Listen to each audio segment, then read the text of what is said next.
اللہ تعالیٰ اس رات کی رحمتیں برکتیں ہمیں نصیب فرمائے۔ اصل میں اللہ نے بخشش کے بہانے رکھے ہیں، کوئی شرابی ہے، کوئی زانی ہے، کوئی قاتل ہے، کوئی ماں باپ کا نافرمان ہے، کوئی مشرک ہے، کوئی متکبر ہے، کوئی سود خور ہے، کوئی رشوت خور ہے۔ ایک دفعہ آج کہہ دے، کل کی رات ہے کہہ دے گا کہ یا اللہ میری توبہ، تو اللہ کی قسم اگر اس کے گناہ زمین سے لے کر آسمان کی چھت تک بھی ہوں گے نا، تو ایک آدھے بول پر یا اللہ معاف کر، اللہ سارے معاف فرما دے۔ 15 شعبان کے مختلف نام علماء نے رکھے ہیں: شب برات، شب مغفرت، شب رحمت، شب برکت۔ حدیث پاک میں اس کا کوئی نام نہیں ہے۔ حدیث پاک میں ہے لیلۃ نصف من شعبان، 15 شعبان کی رات کو عائشہ فرماتی ہیں میں اٹھی تو آپ بستر پر نہیں تھے، تو میں ڈھونڈنے نکلی تو آپ جنت البقیع میں پہنچے ہوئے تھے، تو آپ نے دیکھ کر کہا عائشہ میں تو بقیع والوں کے لیے آیا تھا دعا کرنے۔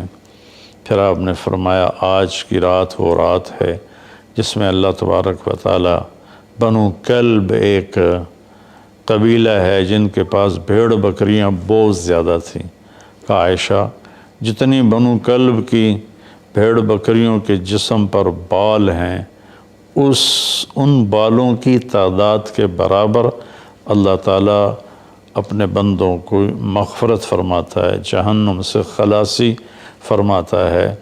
اس پر شب برات اور شب مغفرت علماء نے اس کا نام رکھا، میرے نبی کی زبان سے یہ نام نہیں نکلا۔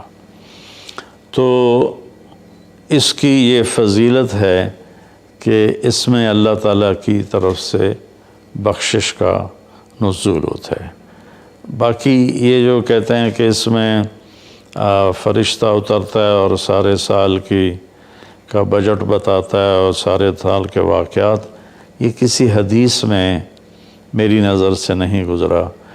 سورہ دخان میں فیہا یفرق کل امر حکیم کا جو آیت آتی ہے تو اس سے پہلے کی آیت شب برات کی نفی کرتی ہے، انا انزلناہ فی لیلۃ مبارکۃ، کہ ہم نے اس سے مبارک رات میں اتارا قرآن پاک۔ تو قرآن پاک تو لیلۃ القدر میں اترا ہے، تو اگر کوئی کسی قسم کے اعلانات ہوتے ہیں تو پھر شب قدر میں ہوتے ہیں، اس رات میں نہیں ہوتے۔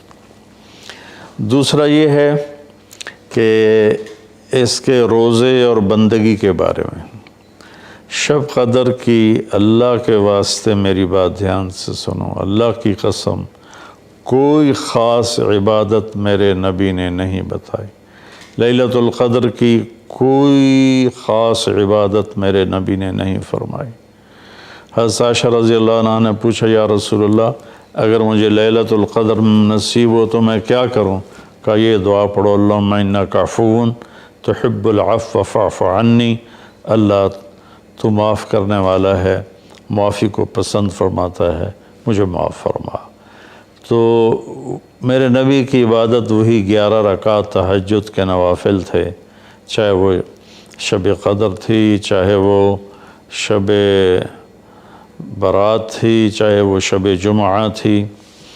تو اب اس کے نام پر لوگوں نے کیا کیا خرافہ، چونکہ ہم قرآن اور حدیث سے نہیں جڑے، کتابیں لکھی ہوئی ہیں، کس نے لکھی، اس کی سند کیا ہے، اس کی تمیز ہی کوئی نہیں ہے، تو وہ پھر بہت ہی زیادہ 4 رکعت پڑھو، پہلی رکعت میں یہ پڑھو، دوسری میں یہ پڑھو، تیسری میں یہ، چوتھی میں یہ سب بدعات ہیں، ان کا کوئی تعلق نہیں میرے نبی کے کسی بھی فرمان سے۔ میرے نبی نے صرف عبادت کا فرمایا ہے، عبادت تو شب قدر میں بھی کوئی خاص عمل نہیں۔ اور دوسری بات یہ کہ اگر آپ نے عبادت کرنی ہے تو مسجد نہیں گھر، مسجد نہیں گھر، مسجد نہیں گھر۔ میرے نبی نفلی بندگی گھر میں ادا فرماتے تھے۔ اب شب برات میں صلاۃ تسبیح کی جماعت ہو رہی ہوتی ہے، یہ کتنی بڑی نادانی کی بات ہے۔ نفلوں کی تو جماعت ہی نہیں ہوتی، تو یہ صلاۃ تسبیح کی جماعت کروا رہے ہوتے ہیں۔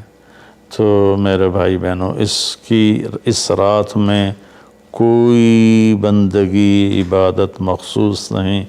ہاں، آپ تہجد کے نوافل پڑھیں، ساری رات پڑھیں، آپ قرآن کی تلاوت کریں، ساری رات کریں، آپ اللہ کا ذکر فرمائیں، ساری رات فرمائیں، آپ دعا مانگیں، چاہے ساری رات مانگیں۔ یہ مخصوص اعمال یہ ہیں: نماز، تلاوت، ذکر اور دعا، اور آنسوؤں کے ساتھ۔ اپنی کھیتی کو پانی نہ لگے تو سوکھ جاتی ہے، ایسے ہی دل میں بھی ایک کھیتی آباد ہے ایمان کی، اسے آنسوؤں کے چند قطرے ہی سمندر کی طرح سیراب کر دیتے ہیں۔ تو آنسوؤں کے ساتھ نہ ہو تو کم از کم رونے والی کیفیت ہو۔ تو یہ تو اتنا سا شب برات ہے۔ روزے کے بارے میں جو ابن ماجہ کی روایت ہے، قوموا لیلہا وصوموا شہرہا، یہ روایت بہت شدید ضعیف ہے، اور علامہ البانی رحمۃ اللہ علیہ نے اس کو موضوع قرار دیا ہے۔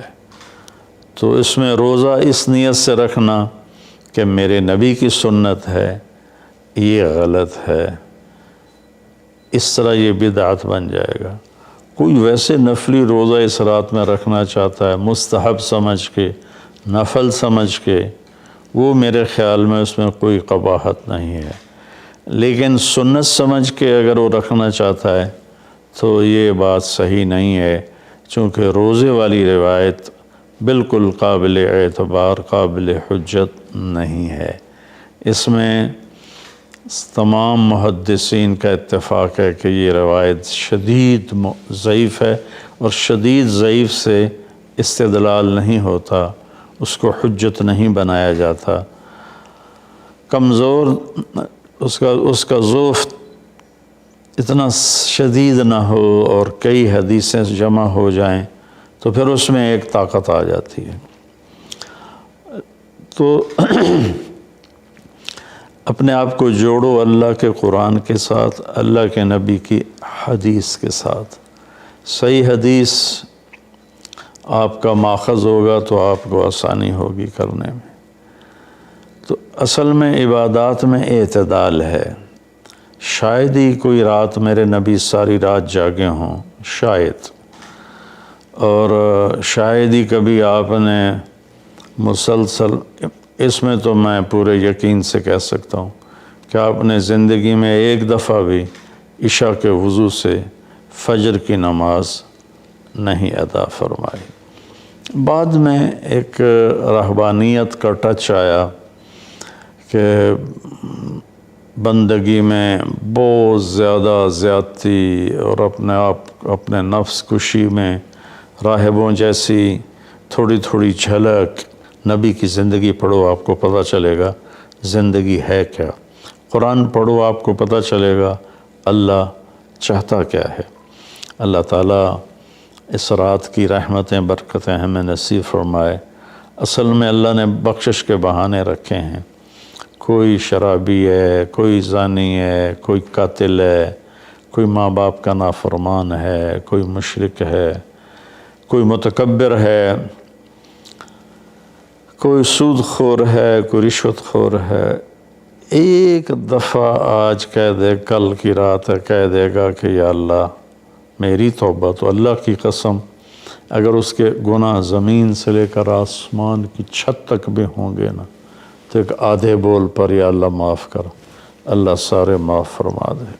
سبحان اللہ۔ آگے جملہ بڑا خوبصورت ہے، وَلَا وَبَالِ، اس میں تکبر ہے، وَلَا وَبَالِ، ہمیں کسی چیز کی کوئی پرواہ نہیں۔ تو کسی نافرمان کو حقیر نہ جانو، اور کبھی اپنی نیکی پہ تکبر نہ کرو۔ اور ایک جرم اور بھی ہے جو میں کہتے 30 سال ہو گئے ہیں، فرقہ واریت سے توبہ کرو۔ اپنے فرقے پہ جمے رہو، لیکن دوسروں سے نفرت، سلام بھی نہ کرنا، جنازہ بھی نہ پڑھنا، حرم شریف میں جا کر بھی نمازیں نہ پڑھنا۔ اچھا اللہ کے واسطے آج بہت اویئرنیس ہو چکی ہے، تو مہربانی کرو، امت بنو، محبت کرو، ایک دوسرے سے ملو جلو، ہم امت بن کے چلیں، اختلاف رائے کے فیصلے آخرت میں ہو جائیں گے۔ قُلْ كُلٌّ يَعْمَلُ عَلَى شَاكِلَتِهِ فَرَبُّكُمْ أَعْلَمُ بِمَنْ هُوَ أَهْدَىٰ سَبِيلًا۔